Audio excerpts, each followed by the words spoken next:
सैया ठंडा में अंडा खिलती राजाई लेखा काम अइती। कथी बना रहल छी सपना गे?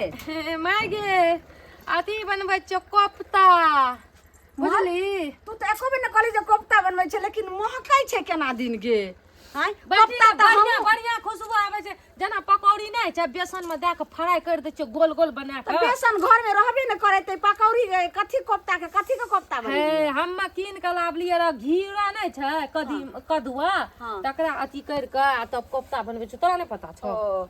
तो कहलिए कि से जाय छै कनी बाजार, कहलियो कि से अथी ला त एक पीस जल्दी खा लियो। कखन एबे कखन चढ़ल पर से केना खबिए? अभी नै भेलैया, पहले हमरा खाइल दे, हमरा से बचतो न तब तू खइया। जे जल्दी दे ने गे, केहन छी तू? हम एके बुढ़िया हर चीज में तोरा जी से हर हर हर हर जइबे दूरा पर फिर माल जाल के सानी पानी में कते बेर भ जाय। तू दुआरा पर से हमरा माथा से अच्छा ठीक दुआरा पर से कर के या न तकर बाद बनै छै त आराम से छोरी खइया। बाते न समझ रहल छै। दाई हम देखियो कन तोरा हाथ के कोफ्ता के तो तोरा त बनवा न छै, कहियो छोरी भनसा ने कर चाहे आज जे छै से जल्दी एक पीस द दे।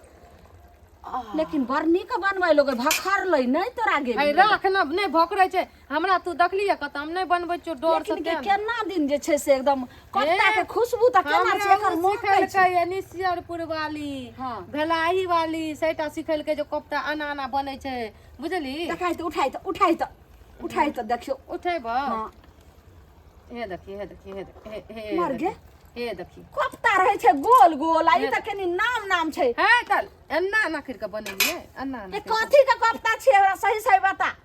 एक कदुआ के छिए गे, बेसन मिला के फ्राई कर लिए, 1 घंटा लागलैया। तू त अपना होश में रहै छी नहीं ना, ओना कत कहां घुमल घुरैत रहै छी। हमरा त लगैया केना दिन गे महक केना दिन लाग रहल य समझ नै गे। छोरी जे जल्दी बता ने गे केना दिन हमरा केना दिन महकैया गे? कथी छिए गे? बाज ने गे जल्दी गे। नहीं मानबी खैबी त खैबै ना? बैठ दच्चू बैठ। घर में बनले हना त खैबै नै त कथी केना गम कै त नै छै। छोरी के बनवा छै काचे छी दबै त बुढ़िया के धर्म टूट जेतै। कथी छिए जल्दी मैं मारबी नै न। देख खाना और बनेले त खुशी के बात छै।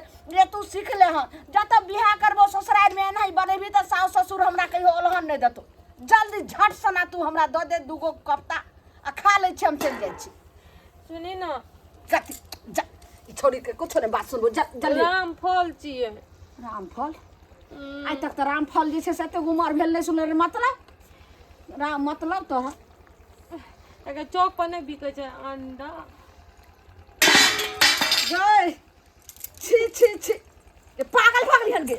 बाप रे बाप जे हमरा भ्रष्ट क देलक। आ बेटी पुतौ रहे तेरा घर में तकर बाद फिर तो बेटी भका कुलक्षणी तू न जाने छी जे हमरा देवता पितर का घर या जे छै से अंडा बंडा सब कुछ रे बने छै। चुपे चुपे खाइल दे ना, ताकि तोरा चक्कर में एतो जी के मारे छै। काल का बियाह दे ततो जी के मारे ल पड़ते। तू केहन माय छी? सबके माय के देखे छी अपन बेटी के लब के तोरा हम तोड़ के रख देबो। बाप रे बाप हम केना के जे छै सब हम घर में हम करम जे छै पूजा पाठ से नहीं जाय।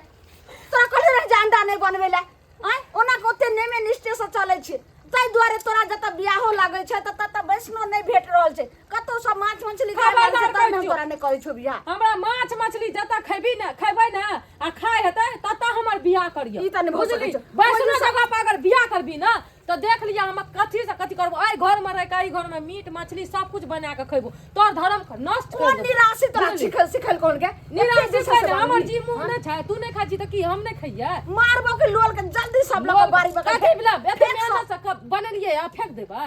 किया फेंकबै से? तोरा नहीं खाय के छौ तो तू अपने कोना में पड़ल रह, हम खैबे बना बना। दाई हम जाय छै दूरा पर साबै छौ आबै छौ जल्दी सबके साफ दूरा पर अब तोरो हम अथी कर देबो, देह पर ध देबो बुझली। बेसी हमरा अथी खोपड़ी गरम कर ली तो बेटी छी के बेथी भ गेले हना आगे तू माय छी कि कथी छी? कसाई छी हैं? बेटी के इच्छा से माय के बात जे माय के बात बेटी बुझै छै, लेकिन तू हमर बात किया नहीं बुझै छी के? ई त पुतौ जे छै से ना कर लगै छी। हमर बात बुझै छी, हमर दिल के दर्द बुझै छी।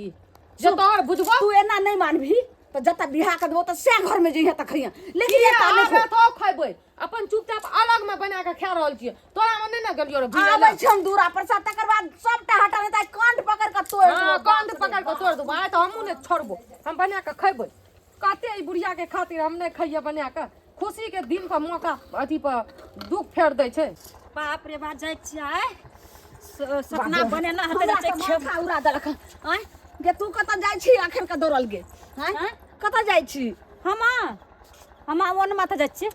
बाप रे बाप एगो तू हो त बेटी छे आई गांव के तू नतनी भेली। आय लेकिन एना जे छे से जत्ते हमर बेटी के संस्कार के अब गिर गेले हम जेहन कुलक्षणी हमर बेटी भ गेले अते तू आर गे दाई गे की कहियो गे भागला के कहां गे गे घर में हमर देवता पितर वाला से तू हो त जाय छी देखे छी हम कते पूजा पाठ में दिन रात लागल होय छी। भक्तिनिया त सोसे गावे में नै छै तो के न जाने छे ललमुनिया भक्तिनी छे। हाँ। आ से धछिया हमर बेटी की कइल के अंडा घर में बना लेलके। बाबू ग बाबू अंडा बनेल का? हाँ। छी छी छी छी अब हमरा लगे छोड़ी गे बाबू तोरो को अंडा नै खाइ छी काकी कहियो की कहियो वो हम की हम कहलिए त छौरी कहल के साज में घैस के कोफ्ता बरलिए कहलिए ला दू पीस खा ले छी। अब देखे से हमरा मन होरियाई अब जाय छे दूरा पर बढ़िया से जे छे से ओकरा तो अंडा केना खाइ छै तोरो को नै खाइ छी काकी अंडा तंडा घर में कहियो नै कहियो माछ मोस त कुछो नामो नै छै कुछो नै। तू केहन छ छोड़ी खाइ छ अंडा तंडा? जाय कहलियो कि तोरो त सहेली छो कनी जाके ओकरा 3 लोइया थूक ध दिए थूक ध दिए। तू केला देबै लाज लगेबै ओकरा जब तोहरा में आ बाप सब वैष्णव छ त तू किया खाइ आ छी? बियाह कही कतौ जे बियाह क देबे आ घर जे वैष्णव बेरांगन वाला हेतै आ ओतऽ जे बना के खा लेते माछ मछली सब ओकरा कही न त ओतो जाके उ सब अथी के तो भरम के भरम के आ ओतऽ अंडा आना के बना खाते तो डंटा मारबे करते ने तब ओढ़ा नै तो हमरा लगे तै दुआरे के जाय जा। अच्छा हेते हम कह दू गई मिया बन गेलै कखनी एते चंद्रमुखी ई बुढ़िया एते त कहीं फेंक न दे हमरा डरो होय छै एबो नै करे छै चंद्रमुखी। दकी एलिया कोइ गेला बन गेलै आय हमर बुढ़िया हमरा आर लगे भेटल रोखनी हमरा कतरे की कहि रहोगे? सुनी ना तोहर दुनिया के ना बुराई करत रहो हम त तोहर तू अथी क्या देलियो तारीफ क्या देलियो चल लियो भाई हमर तारीफ कर दली कथी कहली कहले ए बड़ी निक छै खाइ छै त की भागले ना ओना कह देलियो हम के बुझली की कहलको अंडा बनेने छियै कह देलको हमरा अंडा बनेने छी हमर छौरी अंडा बनेने छै की करबै ओना छै ओना छै ना हम किछो न कहलियो हम तोहर तारीफ क्या देलियो। अच्छा तू थारी ले सबके बेटी देखने बे एहने देखने बे आय कुलक्षणी बाप रे बाप देखी आई के कत के रख देलके देखी आई के कत के रख देलके आय नै फेकली पर तू छिए त गे जा बना ना जा समझली हम समझावे लेलिए त तू कलकरा ने सटै लागली हां किया ई पहले कह इहो त बेटी छिए आ गांव के नातिन छिए लेकिन जते नानियों के कदर करे छै मामियों के करे छै अपना मैयो के गांव में अपना करे थे कदर लेकिन जना जना एकरा नानी समझावे छै जना जना एकरा माय समझावे छै तना बात माने छै ने हैं त हम नै मानै छियो तोहर बात लक्ष्मी आ तू केहन छी से कह देलिए त जे छै अंडा बना देली बिना हमरा पूछल किया बनेली त बनलिए त की अपन जी मुंह का पूजा दाग पाठ करे छै से छोरी के कह दे छोरी हमसे सब कह देलिए सब तोरो बारे में कह देलिए ओकरो बारे में कह देलिए। गए बुढ़िया तू जो त द्वार पर बैठ ग हमरा खाइल दे आराम से चैन से खाइ ले हां कोन ठाम दाब देबो जखनी एठम अंडा बंडा खैले त काकी तू बस भ गेले मटर पनीर खो तू खीर खो पूरी खो जे रंग के तरकारी कहबी से रंग के तरकारी तरुआ भुजुआ सब बना सुन न कहै तू जो द्वार पर हम एकरा समझा दै छियो सब बात कह दै छियो। हां सुन कहलियो कि एकरा सिखा पढ़ा के कहिया के जल्दी फेंक दे नहीं तो हमरा खै नहीं गरगे तू सिखेबे पढ़ेबे लोहिए ला जाके फेंक दे वह ने देखी जे टोला मोहल्ला के सुनते त की कहते लालमुनिया ए या नहीं आता अनिया कथी फुसुर करै छी हैं समझावे के जरूरी नै छै अब जे भेले से भेले कतेक सुंदर छी जे बात मान रहल छी सब बात हमर दुख के दर्द बुझै छी एकदम बुझै छी दिल के बात एकदम लेकिन कुलक्षणी हमर बेटी ने बुझ आब को जे जता बियाह करबे त एना करते त बास हतै ए ज्यादा फदर नहीं कर जते करली न से कर आप चल दुनू गोटा बैठ के ई बुढ़िया के सोझा में खाइ छी या सुन एकर